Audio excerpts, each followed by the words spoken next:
"Don't follow me." The words hung first like a stone thrown into a winter creek, hard, small, impossible to ignore. Matteo heard them later, said by a man whose boots were not yet in dust, but the sound circled him from the moment the woman appeared beneath the pines. Morning on the Sierra kept its own grammar.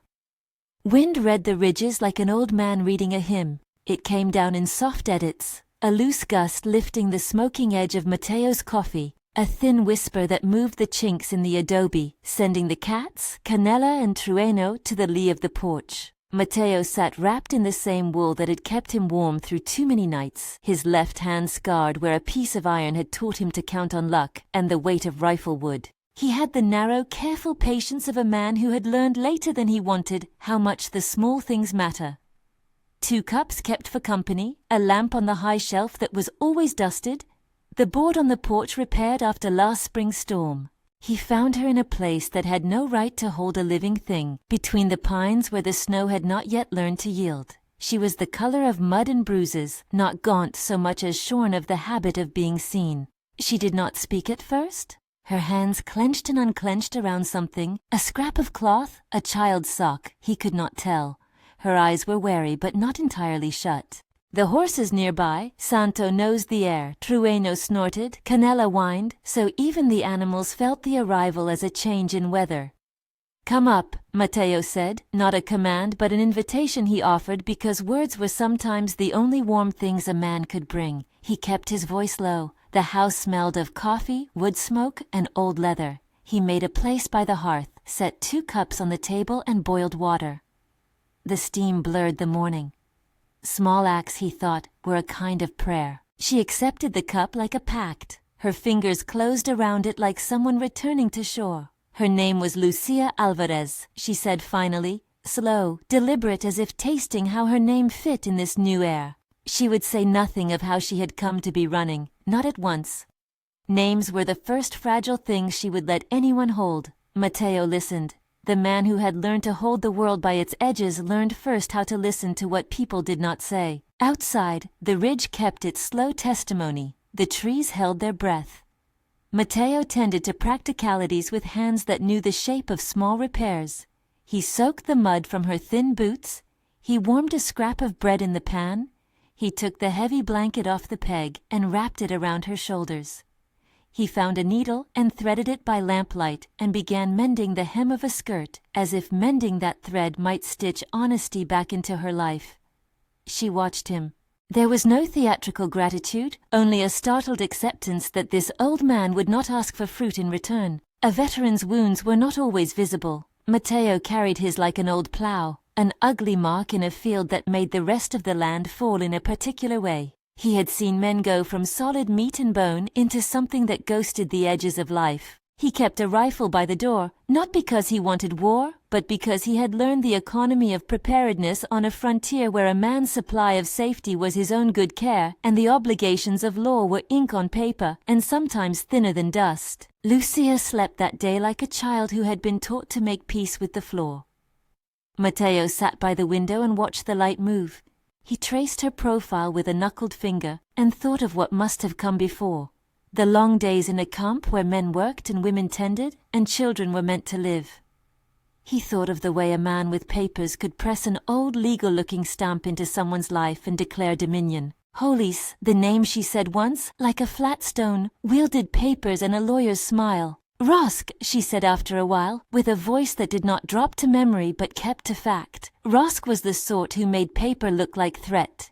"You were with them?" Matteo asked, not prying so much as placing the syllables between them like a lantern. Lucia nodded. She did not explain the details. There was no need. There were ways of speaking that matched what your body remembered better than your mouth. She gave him a shape, a clearing, a line of saws, the smell of sap and fresh-cut pine, men who ate and drank and gave orders, a ledger where names were written, and another kind of tally where a man's debt was carved and handed back like a chain. She said the child's name once, very small, an unnamed boy, ripped from the shore of his home, a childhood thinned like paper left by the rain. Matteo did not let the pity in his face do the work of his hands. He brought her salve and a cup. He set the lamp on its shelf. He laid a clean bandage across a shoulder that had been bruised. Small mercies. small things that were also the core of his faith. He was the kind of man who believed a repaired porchboard was not a vanity but a promise. That promise was given to the living. Lucia would not be returned, she said at last, the word like a slug of cold water. She was not going to ask to go back. The camp was a bad place for anyone who had something like a name, she said. And Hollis had papers, and men like Hollis who kept people on ledgers did not see them as people. You have the law of the land, Mateo told her, because words of law sometimes comforted those who knew it to be threadbare. He thought of Tomas Rios, the alguacil in their county, a man of the line and the ledger, but also a man with a slow, hard dignity. Tomas had a way of moving that suggested he believed law was not a cloak to hide cruelty behind, but an instrument that might, if used right, do some small justice. He was not a savior. He was a clerk with a badge and a patience for paperwork, and the occasional readiness to stand between a desperate woman and someone who would claim her as property. Mateo had known Tomas from far enough back. They had drank coffee in the same trend of years and watched the same sun climb over the same ridge. He trusted Tomas to read a paper and to understand the weight a seal could carry. But trust in law was not the same as trust in outcomes. There were men with money and papers who could stand in the courthouse and tell the judge a story and make a man disappear into ledger lines. I'll send for Tomas, Mateo said. He said it like one makes a small plan when a storm is coming. He did not ask Lucia for permission. He did not have to. She had come to his house under the pines. She had accepted what he had offered. That placed a duty on him. He did not send a man. He sent Santo. Santo was not a young horse. He was neither quick nor showy. He was faithful. Mateo saddled him with the care of a priest dressing a chalice. He tied a note in oilcloth and lashed it to the saddle. The note was brief, as any sensible letter should be where the reader could be in danger simply for holding ink. Tomas, Lucia Alvarez sheltered, Camp of Sawyers, Hollis and Roskurgent, come as law. Santo stepped out like an old hymn. There was an economy to horses. Santo's gait measured the miles like a metronome set to patience. Mateo watched until the animal dissolved into the line of the mountain, and then sat down with a cigarette that he allowed himself only on days when the cold made the world too sharp. He did not pray in a loud way. He had a private habit of whispering into the collar of his jacket, a name, a hope, a small complaint. The wind caught it and took whatever he had asked.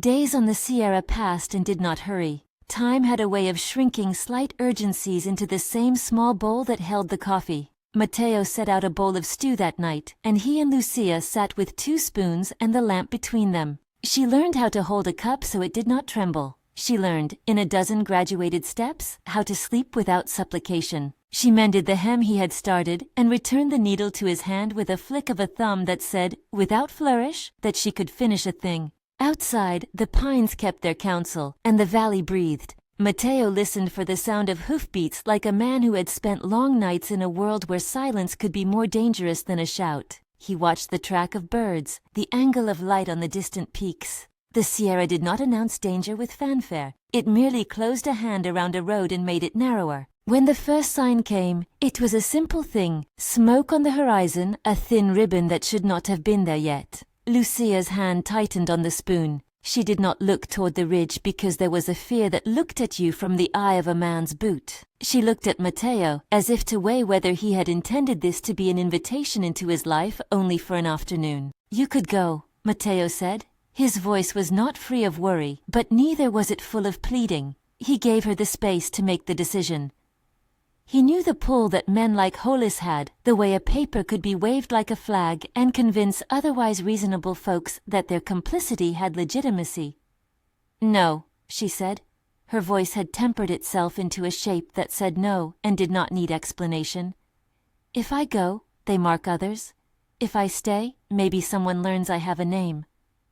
They made preparations. Mateo took down the rifle, the old wood smelled of years, and checked the lock. He lined the cups, set the lamp on the shelf where its light would not be easy to blow out, and put out extra blankets. He handed Lucia the small iron poker he kept for hard soil. Nothing in these objects promised a grand victory, only that there would be resistance small and stubborn as a man's refusal to let another man write his life into debt. They waited. Mateo thought, in those tight hours, of his own past in an oblique way. He had once stood somewhere he should have stood and not. He had been younger then, with a quicker temper and a slower understanding. He had walked away from something and carried the echo of it in his chest. Shame was a companion he did not bring out to dinner. He carried it like an old letter folded into the pocket of his jacket. He thought of it now because when danger came, it did not consult the calendars of men. It asked only who would stand. The wind shifted. A far-off clatter turned to the beat of hooves and then to voices. The valley was given to sounds, the low talk of riders, the clang of metal, a laugh that did not know what it meant to be kind. Matteo watched the ridge with a slow focus, like watching a storm approach across a field of wheat. He could make out the shapes, more than one, more than two, men on horses with a straight backbone to their posture.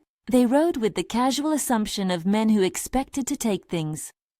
Lucia went to the window, her fingers pressed to the glass like a hand on prayer. "They will come for names," she said, "for the tally." "They will have to look at paper," Matteo said. It was true as a fact. Hollis had always preferred paper to rope. He wrapped his thumb over the rifle and felt the old balance. Law could be invoked. Paper could be shown. Men with ledgers liked the courthouse better than the camp. But in the courthouse, you still needed witnesses who had not been bought or broken. "They will not be gentle," Lucia said. Her gaze carried a hardness now, not cruelty, but the practical hardness of someone seasoned by survival. She had learned the ground rules. Men with money sneered at people who had only names and families. She had learned too that the law sometimes listened better when a man with a badge stood by a witness.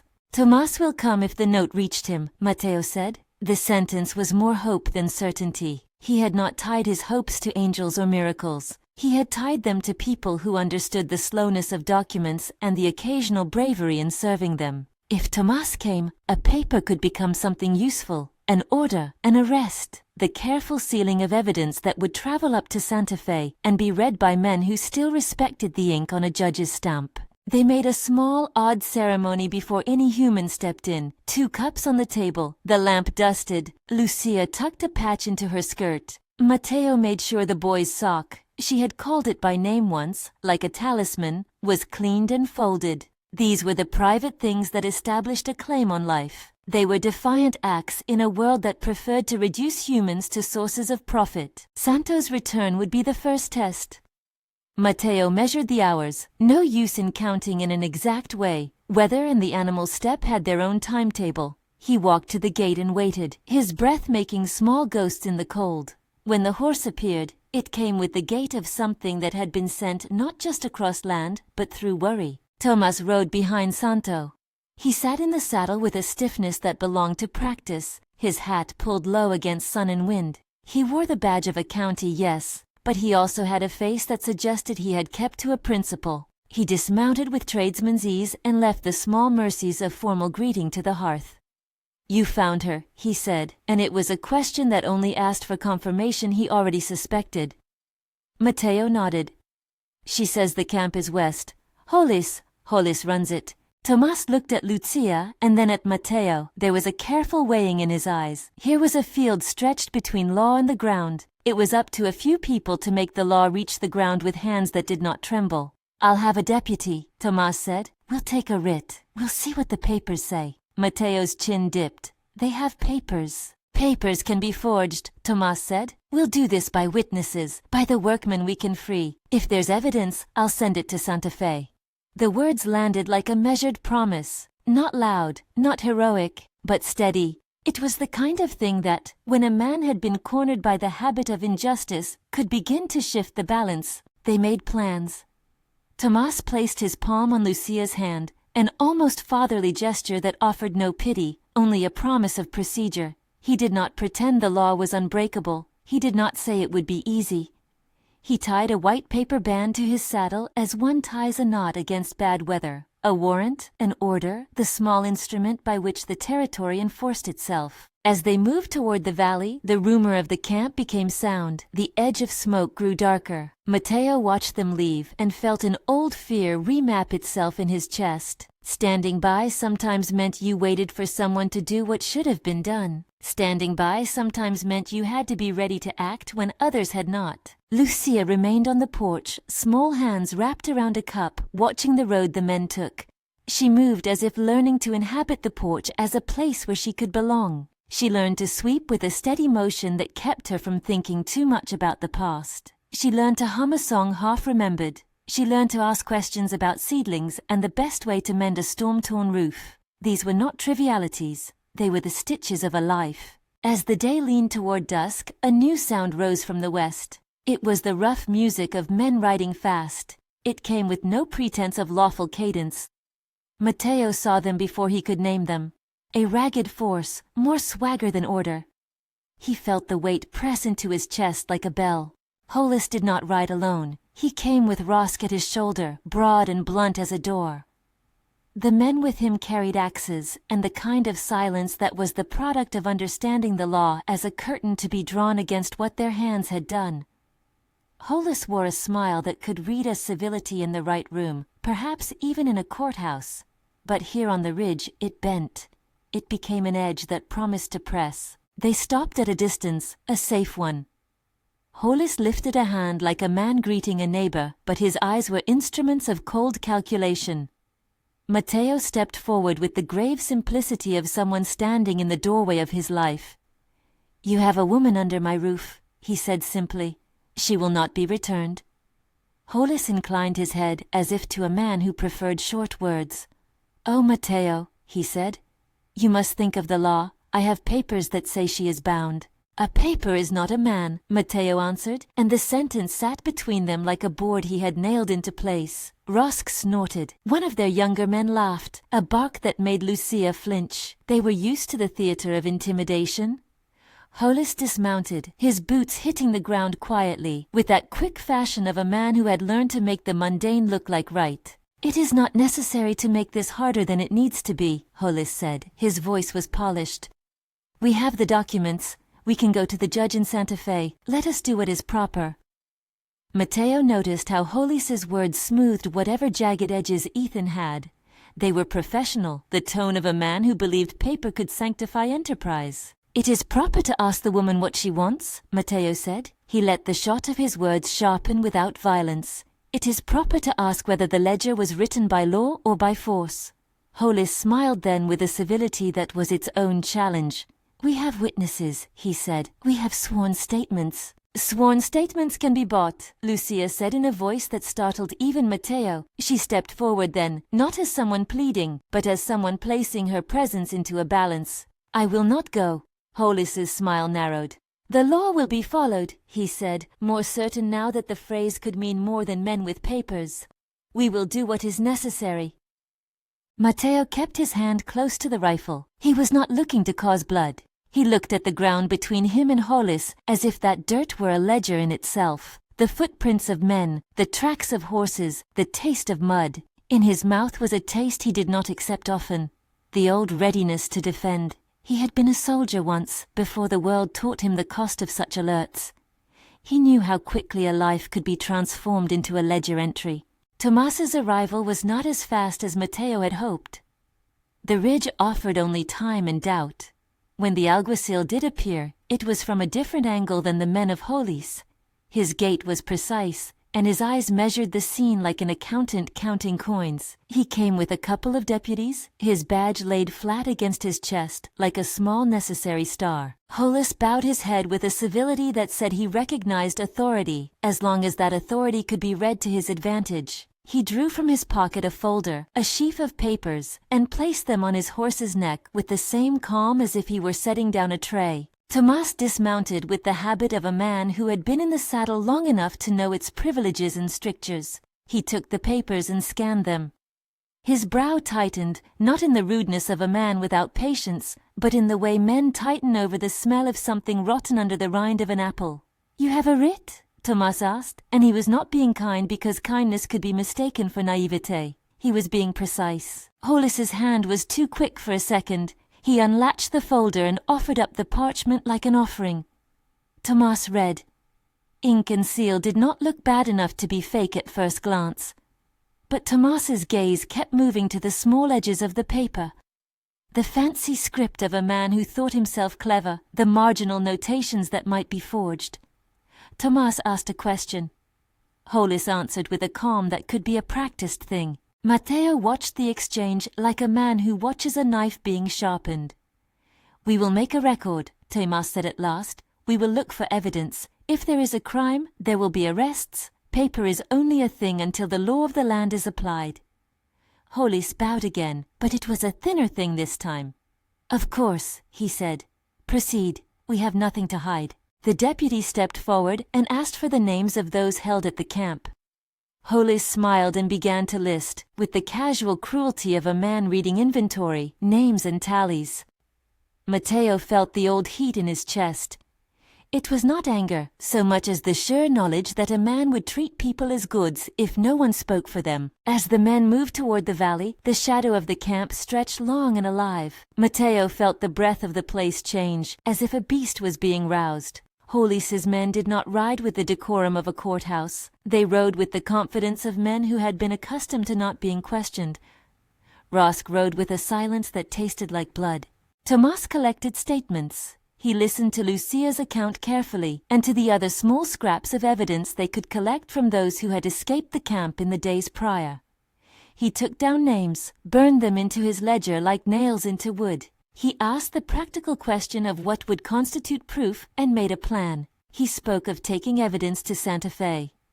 That idea, an order carried on the slow back of law, felt to Matteo like the making of a bridge. When the first contact was made with the camp, men pushed from the tree line, and the sound of work, once steady, broke into something else. A shout, an argument. Matteo saw a man fall, Rosk's heft moving like bad weather, and then one of Hollis's younger men limping back to his horse. The fringe of violence smelled like overheat, wood smoke, and the iron tang of a man learning that the world does not always bend for you. In the brief moment when hammer met stone, Hollis stepped up onto the ridge as if to call the orchestra to a stop. He watched. He looked not like a man who feared, but like a man calculating. Then his voice came down the slope in a small, cold command. "Don't follow me," he said. No flourish, no apology, so quiet and ordered that it landed with the authority of a man who had learned that separation could be a shield. No one moved. The phrase was a hinge and a thing that made the blood shift in Matteo's face. He did not yet know all the uses of that sentence. It could be a strategic move. It could be the calculation of a coward. It would be, he knew in the marrow of his bones, a thing that would determine who could be taken now and who could slide back into the offices and respectable life of towns and ledgers. It could be an instruction that spared a man's skin by costing many others their simple justice. Hollis's command was obeyed in the small immediate sense. Some of his men pulled back, forming a cordon that took Hollis with them. Rosk stayed where he was, like a landmine disguised as a man. A few of the younger riders scattered, their loyalty bent more by self-preservation than by any strong tie to the man with the papers. Matteo watched Hollis slip from the eye of law like smoke through fingers. For a moment, the ridge was marked by the absence of the man who had spoken the words. He moved toward the trees where the line of respectable men began just beyond the reach of a man's rifle. Matteo felt the outcome in his throat. Not the triumph he had hoped for, but a souring shift that told him this would not be the end. Hollis's command had bought him a slender passage. The law could take men who bled on the ground. It could take men who left a trail of footprints. But it was not always equipped to drag a clever man out from behind papers and into the dirt where dirt is what counts. Tomas moved like a man who would not be hurried by a phrase. He called the deputies. He began to seal the camp. He ordered men to collect evidence. He took statements from those who could speak. He placed handcuffs on Rosk. The deputy with the ledger began to record what could be recorded. Names, tools, marks on bodies that could be noted without words that would press on the wound of a survivor. Lucia watched Hollis vanish in the trees, the command still echoing like a small bell. She did not run after him. She did not throw herself into a manhunt. She had learned the hard arithmetic of survival. Some fights are for today. Others will be long. Her silence was not submission. It was recognition that a single day of justice might be partial, but it was still something. Matteo felt the relief like a thin blanket. Arrested men, evidence taken, accounts made. Yet the same breath that warmed him also carried a cold that would not tell soon whether the ledger would be read plainly or folded into the pockets of men who knew how to buy silence. He had seen this once before. A verity won on a ridge could be lost in a courthouse where the ink was traded like coin. At night, after the camp was quiet and the prisoners placed, the lamp burned on the high shelf in Mateo's kitchen. Lucia sewed into her skirt. Tomas sat and wrote letters that would go to Santa Fe, papers that asked for further orders, for the slow machinery of justice to turn. They burned wood and shared what was left of the stew. The 2 cups sat on the table like witnesses. Lucia's hands trembled as she mended. She would sleep with one eye open and the other weighted with the possibility of a life. Mateo would make his rounds to check the locks and the animals, and then stand at the threshold of the porch, looking at the stars like a man cataloguing small mercies. He thought often of the phrase Hollis had used. He did not entirely know whether the command had been cowardice or strategy. He did know that men of paper spoke in the language of separation. Separate yourself from consequence. Don't follow me. There were days after when people would tell different truths. Some of Hollis's men would be tried. Rosk would be bound for a cell for a while. His hands would be counted by deputies and his bruises recorded in a ledger that smelled faintly of ink and wood smoke. Some names would be sent up to Santa Fe. Small justice was done in small increments. But Mateo held the phrase like a pebble crushed in the fist. "Don't follow me," he said aloud one night, not to Lucia, but to the lamp and the cats and the mountain. The words tasted like a warning and a goodbye.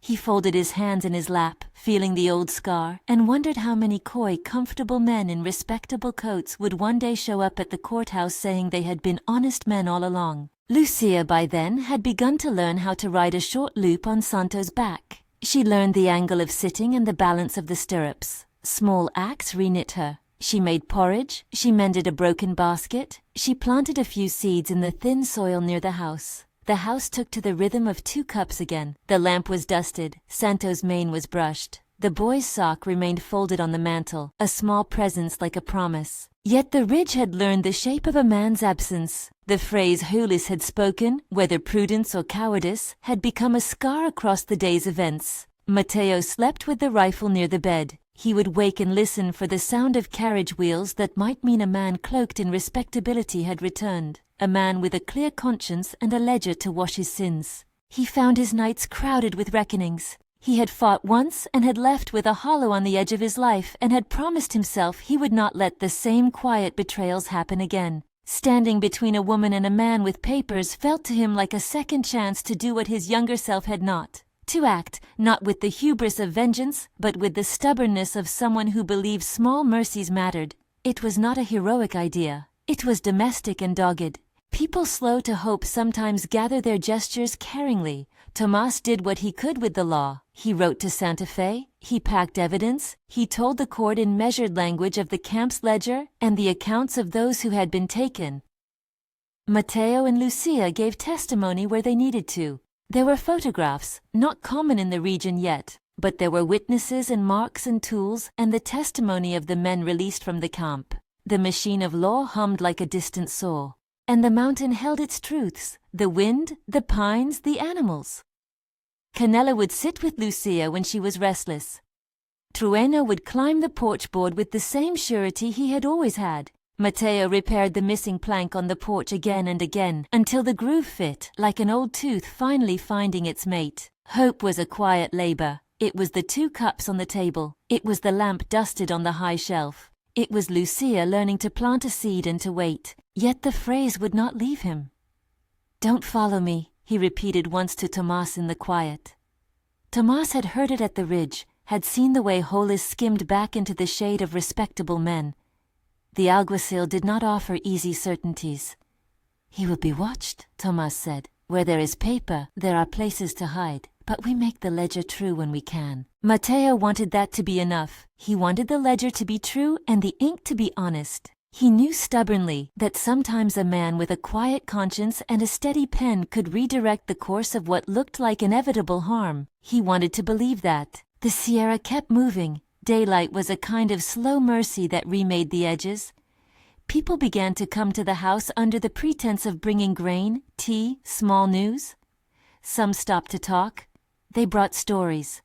A wagon that had passed Hollis's name in the town's register. Whispers of a respectable job in a different county for a man who liked ledgers. Others brought gifts of bread and the bones of a lamb for stew. Lucia began, in short, to be known. She began to be seen by people who could only offer small, attentive courtesies. A knot untied, a shirt washed, a child's laugh regained. Yet every so often a stranger would come looking with 2 polished boots and ask for Hollis by name, and the old rust in Mateo's chest would flare. The man of papers did not have to live in the valley to claim the valley as his ledger. He only had to have a signature, a stamp, a friend in a courthouse willing to ignore a small man's cry. Mateo realized then what the ridge had told him with all its unadorned honesty.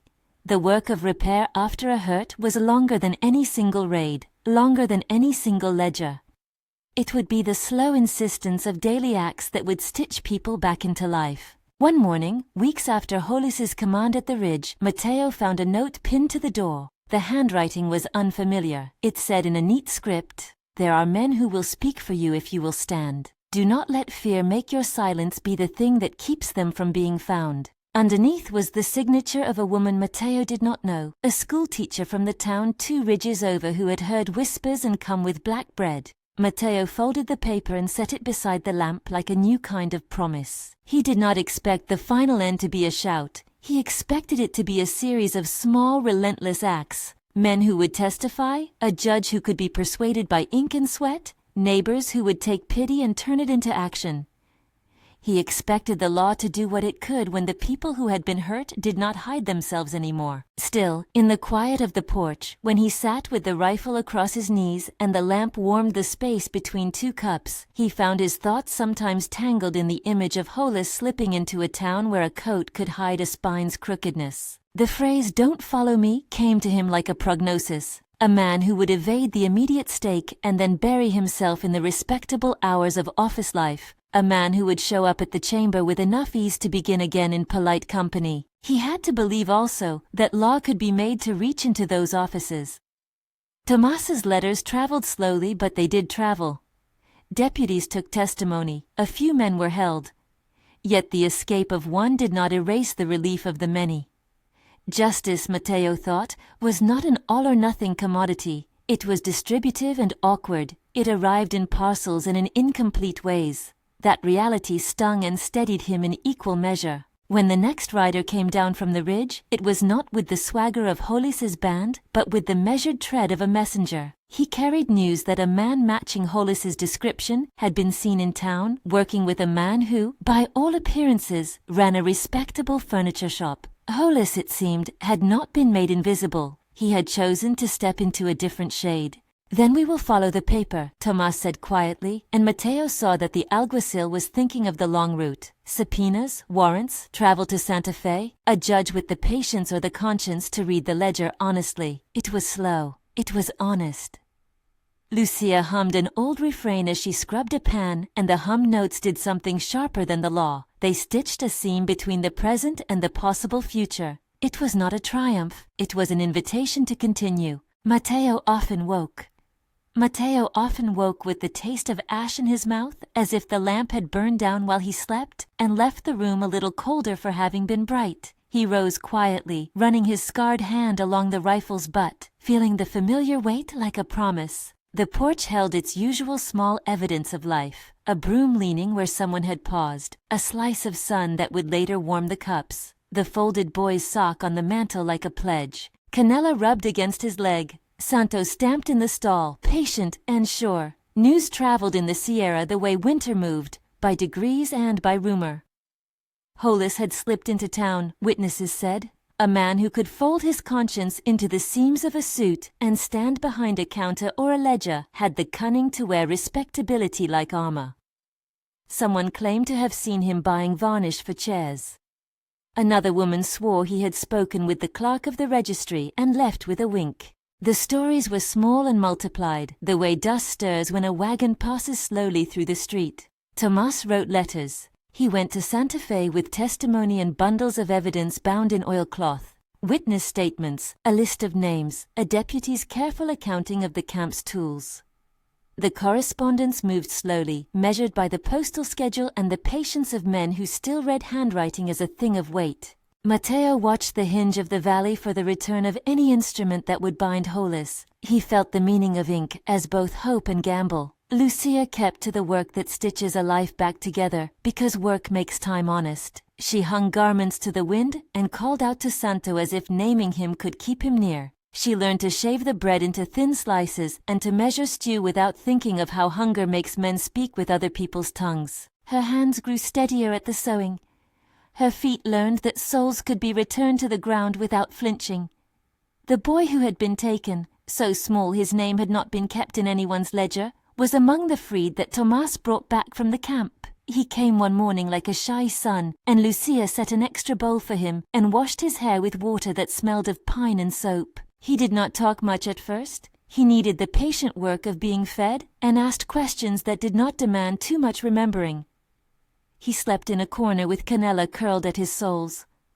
Matteo watched him and felt something unclench that he had not known he had been holding. Sometimes, when the sun threw long fingers across the porch and the two cups sat between Matteo and Lucia like witnesses, townsfolk came up the road. A school teacher from the next ridge arrived with neat bread and a slate of names of people who would testify if given the aid of a man who would protect their voices.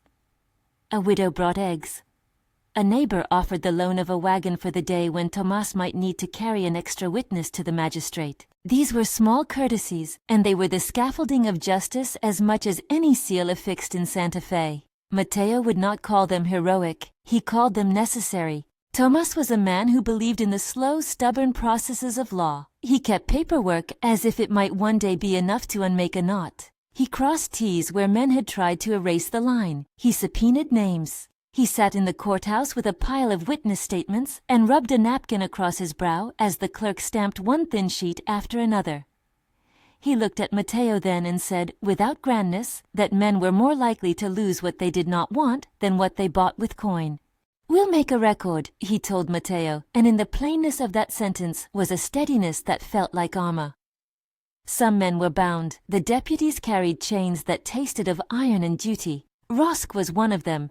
He had been fast with his fists and slower with his conscience, and his cuffed hands left a mark for posterity in the ledger of Tomas's notes. In the first round, the court accepted evidence enough to sentence a few of Hollis's enforcers to time in custody and fines. Those who had been shackled in the camp could come into the warm light again and trade their fear for the small awkwardness of rebuilding appetite. That trade is not the healing of a single breath, but it is motion forward.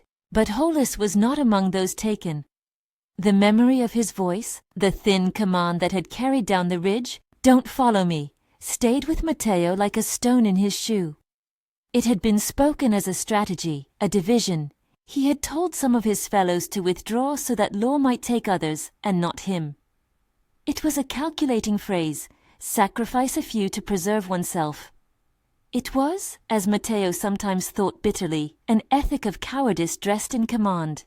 There were moments when the law's machinery showed its teeth. Deputies served subpoenas to clients who had once called Hollis friend.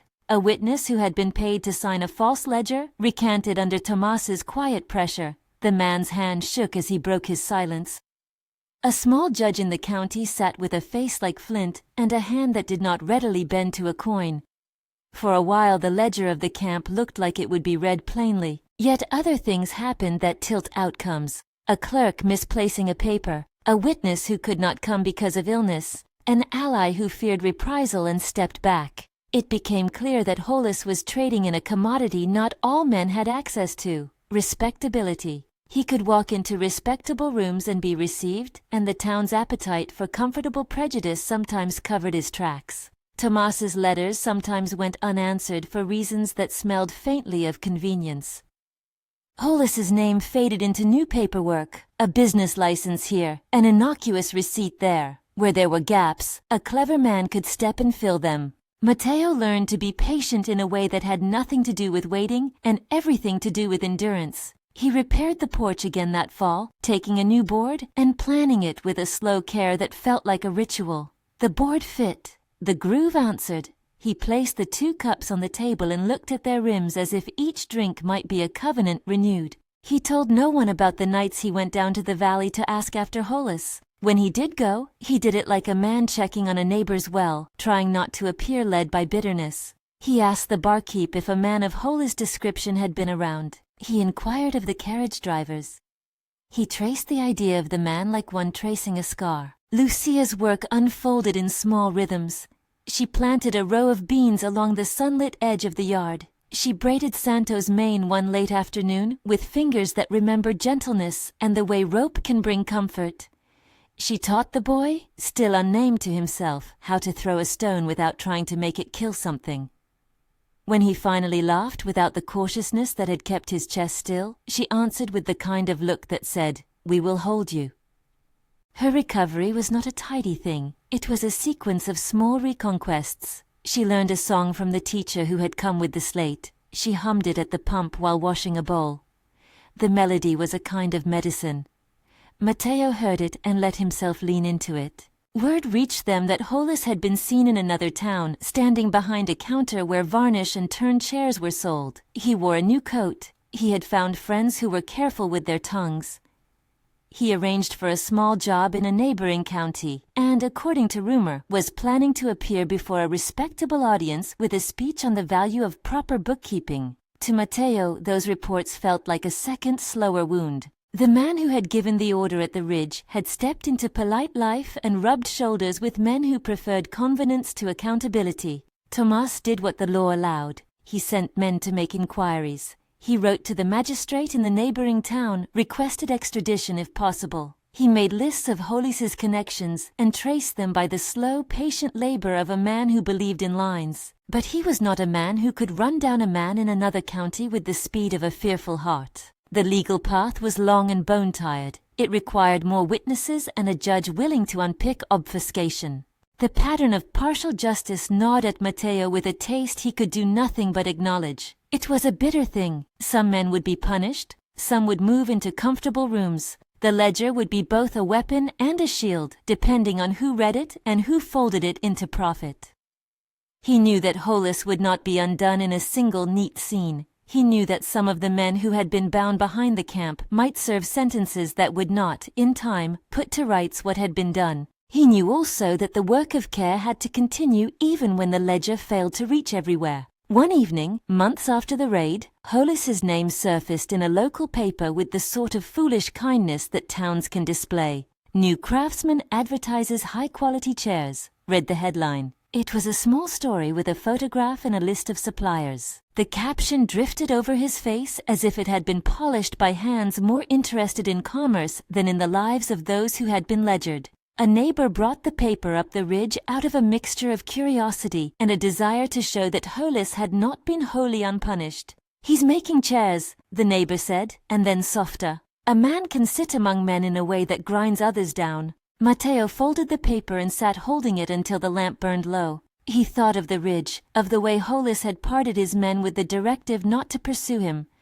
That phrase had been a pivot, a small cord that allowed a man to slip.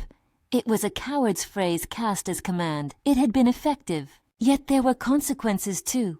The men who had been taken in the raid, the children who had been rescued, some of them were now alive in a way that was not merely survival.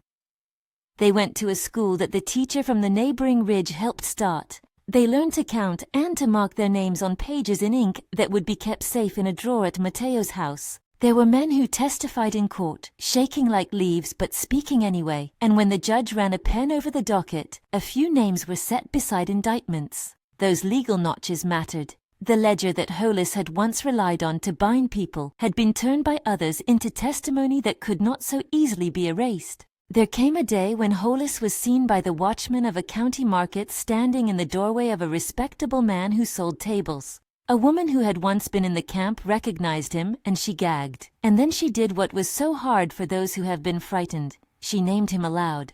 The neighbor who had witnessed the scene walked to the magistrate's office and told them what she had seen. It was not enough in itself for a man like Hollis to be taken, but it was a new stitch. It mattered.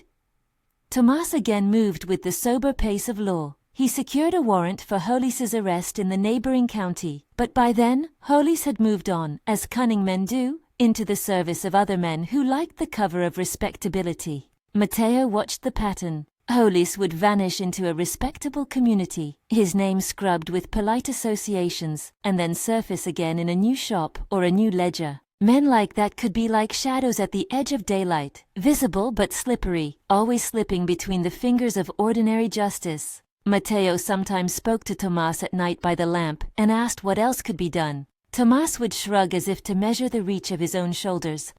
"We keep the record," he would say. "We keep the testimony.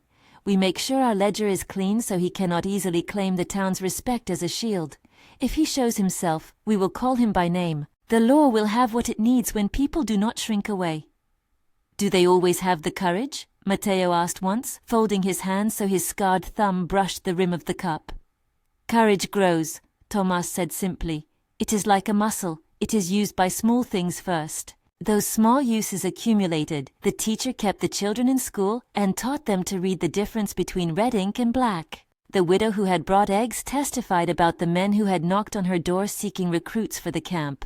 The neighbor who had once feared that his silence was safer took his name into the courthouse and spoke on oath. It was not a thunder of justice, it was a sequence of small sounds, each one adding its timbre to the choir. Yet Matteo never ceased to feel the hollow where a man's name should be punished more fully. He would stand on the porch and see beyond the ridge a pale smear of town, and he would imagine Holy sitting in a chair with varnish drying on his hands and a ledger whole in front of him. That image tightened him, but it did not make him cruel, it made him persistent. Lucia, for her part, did not let the idea of Holis's escape snuff her progress. She continued to teach the boy to tie his shoe, and to ask him about his dreams. She began quietly to host a small sewing circle on certain afternoons, where neighbors brought torn coats and bad buttons. They mended things together, and spoke in low voices about children, bread, and the weather. In repairing a garment, she would sometimes pause and say, almost as telling herself as the others, that the real mending was of the people who had been unstitched by coercion.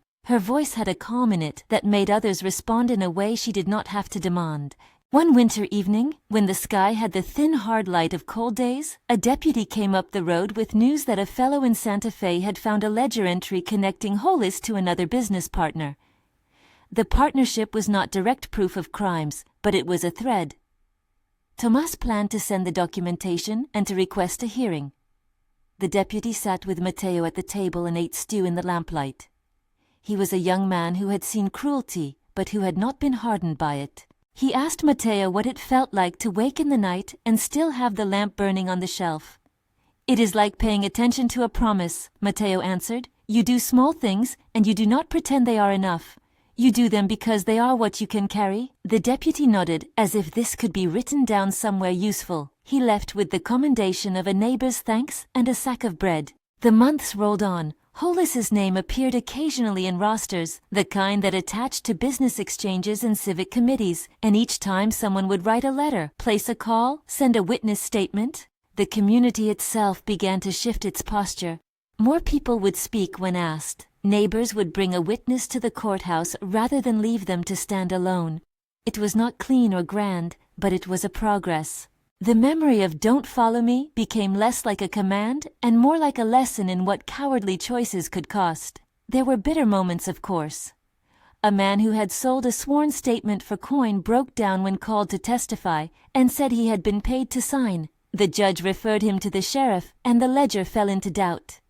Yet when the group of neighbors crowded to the bench with more testimony, their common story made the fabric stronger than the single paid lie. The court convened hearings, and some convictions were delivered with sentences that sat like dinged metal. Not all that one would wish, but real. And still, Holis would show up occasionally in a neighboring county, seen at the window of a furniture shop buying timber, speaking with a tenor of civility that made it easier for people to look away. Once, months after the raid, Matteo walked through the market in a town a day's ride from his ridge. He saw a craftsman's sign, H. Matter & Co. Fine chairs. The name struck him like a recollection he had been trying to forget. He watched the man standing at the counter and noted how he moved his hands when he spoke. Holis had learned a new technique: hide among useful things. Matteo did not take a shot. He had learned that he could not remake the world by his fist. He had taken different vows. He went instead to Tomas, and to the teacher, and to the neighbors. They sent letters, they gathered witnesses, they refused to let the ledger stand alone in Holis's favor. They made the effort to follow the paper trails into respectable rooms. That was the point, Matteo told himself, not to follow Hollis into violence, but to follow the traces he left, to make the law do what it had been designed to do even if it was slow. In the weeks that followed, an odd thing happened. Hollis's partner in the neighboring town found himself entangled in an inquiry and was brought before a magistrate. The partner claimed ignorance. The magistrate did not entirely accept the plea. Hollis himself had gone on ahead. He had moved to a new county where his name had not yet accumulated the weight of testimony. Even so, the process of tracing partnerships and accounts had widened the circle of scrutiny in ways Hollis had not fully anticipated. His business contacts began to twitch at the thought of the judge's pen. Matteo watched these developments with a humble heart. He did not claim victory. Victory for him was the boy's steady appetite. It was Lucia's hands sewn with surety, and the porchboard fitting without a creak. It was Tomas's ledger being filled with names of men who would not shrink from saying what they had seen. It was the teacher writing a list of children who now knew their own names in ink. These were the small triumphs. At night, when the wind read the ridges, it sometimes seemed to speak in a cadence that Matthew felt as if it were an elder's voice, cataloguing what the world refuses to let pass. The animals slept. The lamp burned on the high shelf like a steady eye. There were 2 cups on the table. There were repaired shoes on the mat. These were all ways of saying that life had not been erased. In the epilogue that life offered, Matteo sat one evening with Lucia and Tomas. They spoke quietly about the slow things that had been done and the things that remained undone. Tomas had a hand calloused enough to show the ledger's labor. Lucia's hands had found her center in the daily work. Matteo felt a tenderness for both of them that had nothing to do with triumph and everything to do with gratitude. "You remember when he said it?" Lucia asked softly, and she did not need to name the man. Her voice held no desire for spectacle. "When he told his men, 'Don't follow me.'" Matteo did remember. The words had the small cruelty of being an order that let one man vanish at the expense of others. It had worked once. It had brought Hollis the slender advantage of slipping into respectable life. It was a phrase that changed the shape of justice and left the rest to work slower still. "He thought escape was possible by standing apart," Matteo said. "That a line made in the dust could let him cross from the side of shame to the side of respectability. But lines can be followed too." Tomas nodded. The phrase became his shield, but it also told us where to look.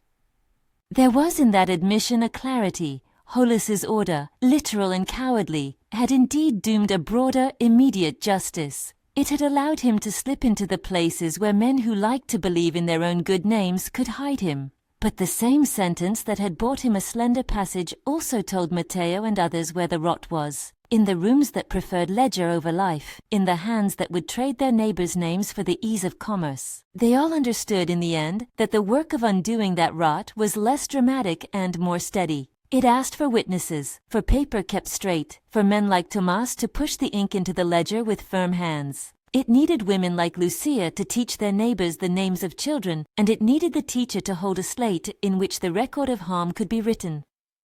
It required the community to refuse quiet complicity. Matteo looked out at the ridge where the sky had the iron blue of late afternoon. The lamp on his shelf caught the light, as if the small flame wanted to be seen. The boy's sock rested where it had sat for months, a plain witness to what had been taken and what had been returned. He picked up the sock and folded it again, carefully, like a man folding an offering. Santo shifted in his stall. Canella stretched her spine and blinked. The porchboard fit like a resolved worry. 2 cups sat between them, clean at the rims. He thought of Hollis sometimes in the way one thinks of a man who passed too near and left a mark. The command, "Don't follow me," had been the hinge of the week on which a man escaped. The ripple of that broken hinge had been felt across the valley. But something else had happened too. People had begun to follow the traces that Hollis left behind. They followed his paper, they followed his partners, they followed the fears that had kept witnesses quiet until they could be unbroken. They followed not to emulate his cowardice, but to undo it. The Sierra, patient and stern, watched. It did not rush to decision. It did not demand that the letters of the law do what truth alone could not. It allowed the work of men and women who repaired things by acts so small they might be mistaken for ordinary life. It allowed the lamp to burn. It allowed 2 cups, a broom left in the corner, and a boy to come cleanly to a slow laugh. In the final scene, Matteo rose and went to the shelf where the lamp sat. He dusted its rim with the back of his knuckle, the same ritual he had done since the woman came under the pines. He placed the lamp back and set the 2 cups on the table, then looked out at the road. The world he had helped keep alive was not rid of its wounds. Hollis still moved in the spaces men make respectable, still claiming the right of a ledger to turn a life into a note. But Hollis's command at the ridge, "Don't follow me," had been turned inside out by others who chose to follow where men like him had left the traces. The paper, the connections, the corners of polite towns. "Don't follow me," Matteo said aloud once under his breath, not to the pines but to the lamp and the cats. He said it to name the cowardice of a man who had thought he could keep his hands clean by telling others to bear the cost. Then he added softer, so the words might be a counter-warning. "But we will follow the ledger, we will follow the names, we will follow one another." Lucia set down her needle. Tomas folded a page in the ledger and set it aside. Outside, the ridge kept its slow mercy. The lamp burned on the high shelf. The 2 cups waited. The boy's sock remained on the mantel, unassuming proof that someone had been returned. If this story moved you, share it with someone who needs to hear that small acts and steady law together can keep a lamp burning in the dark.